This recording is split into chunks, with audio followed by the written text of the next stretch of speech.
Hi everyone!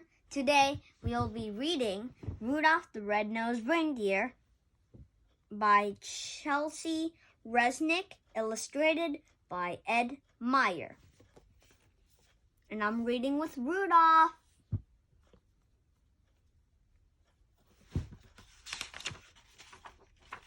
Rudolph the Red-Nosed Reindeer. Way up at the North Pole, there is a magical place called Christmas Town. That's where Santa lives with Mrs. Claus and all his elves and reindeer. It was also where Rudolph, the most famous reindeer of all, lived. Like all reindeer at the North Pole, Rudolph's greatest dream was to pull Santa's sleigh. But he wasn't like any of the other reindeer in Christmas Town because Rudolph had a bright, shiny red nose. It's not like everybody else's. When he was little, Rudolph wore a pretend nose so he would look like all the other reindeer. He impressed everyone at the reindeer games too. He was a natural at flying. Well, one day, Rudolph's pretend nose popped off. The other reindeer all laughed and called him names. Who ever heard of a reindeer with a red nose? It seemed that Rudolph just didn't fit in. Since everyone learned the truth, Rudolph would never be allowed to pull Santa's sleigh, so he decided to set off on his own. Luckily, Rudolph soon met a couple of friends who were different, just like he was. Hermie the elf didn't like making toys. He wanted to be a dentist. Yukon Cornelius wasn't afraid of anything. He crossed mountains and wind and snow, searching for silver and gold. Rudolph was thankful he found friends like these. We're friends forever and ever and ever. And that's that.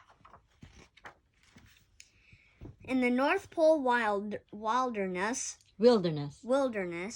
Rudolph and his friends met many dangers.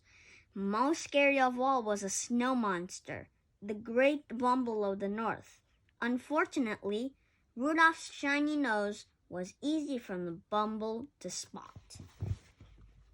One day, as the friends tried to avoid becoming bumble snacks, they hopped onto an iceberg.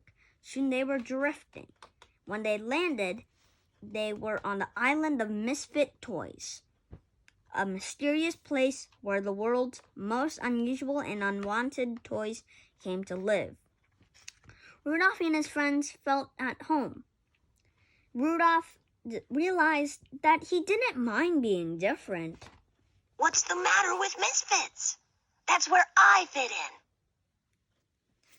in. Rudolph knew he couldn't stay on the island forever, and he couldn't let his bright nose keep putting Hermie and Yukon Cornelius in danger.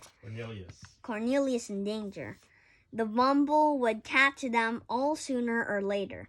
So Rudolph decided to strike off on his own.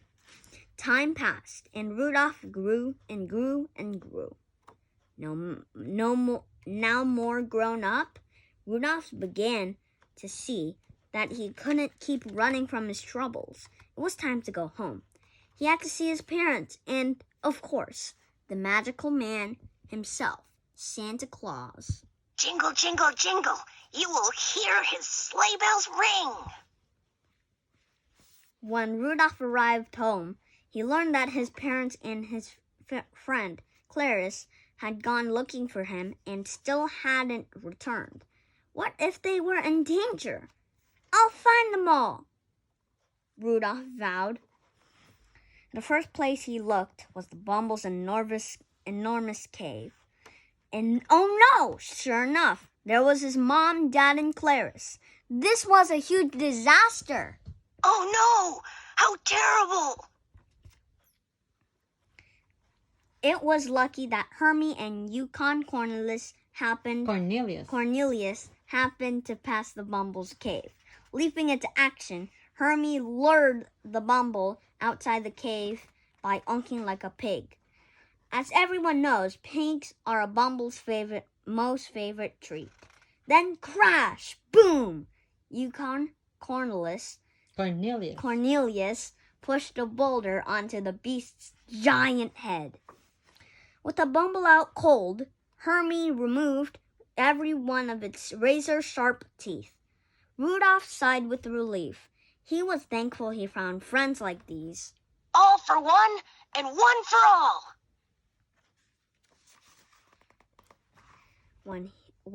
With his loved one safe, Rudolph returned to Santa's workshop. Everyone was glad to see him, but there wasn't time to make things right yet. A grand snowstorm, the worst Santa had ever seen, was barreling toward the North Pole. If the weather didn't let up soon, Santa's reindeer wouldn't be able to see. If they couldn't see, then they couldn't fly. And if they couldn't fly, then Santa couldn't deliver any toys. Christmas would have to be canceled. This was a huge disaster. This is even worse than what happened at the reindeer games. Santa didn't want to let down all the little boys and girls of the world. But what could he do? As he stepped into the hall to announce that Christmas would be canceled, Rudolph's bright red nose lit up. Suddenly, Santa had an idea. Rudolph, with your nose so bright, won't you glide my sleigh tonight? Rudolph was utterly dumbfounded. Oh, my Christmas tinsel! Santa wanted Rudolph to lead the sleigh. It would be an honor, sir, said Rudolph. He suited up with the other reindeer. Then he took Santa to the island of Misfit toys, where they picked up all the world's forgotten toys to deliver them to girls and boys who would love them. After that, they were all off and away. And what became of Rudolph? He went down in history. Aw, shucks, fellas. The end. Thank you for reading with me and Rudolph. Bye. Merry Christmas.